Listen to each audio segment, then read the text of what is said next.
अस्सलामुअलैकुम वरहमतुल्लाहि वबरकातुहू। नाज़रीन, इस्तकबाल है आपका हमारे चैनल कास्मी शो में। दोस्तों, जैसा कि आप सभी जानते हैं कि अभी कुछ ही दिनों पहले नए पार्लियामेंट का ओपनिंग हुआ है, और ओपनिंग जिस तरह से हुआ था इससे साफ तौर पर पता चलता था कि ये पार्लियामेंट खास किसी एक कौम के लिए बनाई गई है। और इसी ओपनिंग के कुछ ही दिनों बाद एक ऐसी वीडियो सामने आई है जिसमें पार्लियामेंट का अंदरूनी नज़ारा बताया गया है कि नई पार्लियामेंट के अंदर क्या क्या है। आप स्क्रीन पर वीडियो में देख रहे हैं कि वीडियो देखकर ऐसा लगता है कि कोई पार्लियामेंट है या कोई मंदिर है या कोई और मजहबी जगह, जबकि पार्लियामेंट का मतलब ही ये है कि एक ऐसी जगह जहां से लोगों को इंसाफ मिले और जहां जाकर लोग अपने मसाइल को हल करवाए।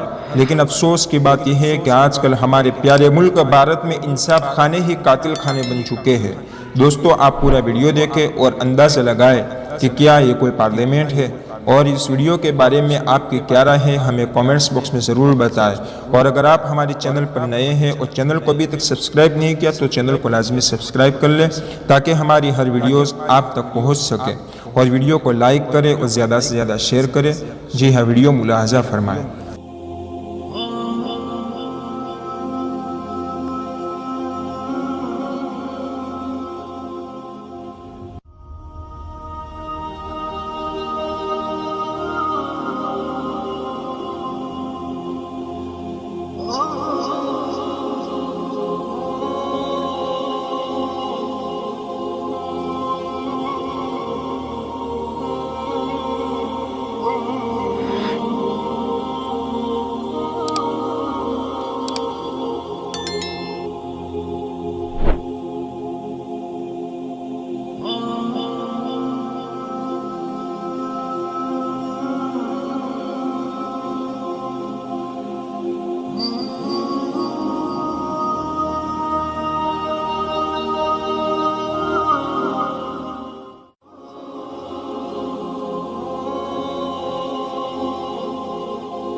Oh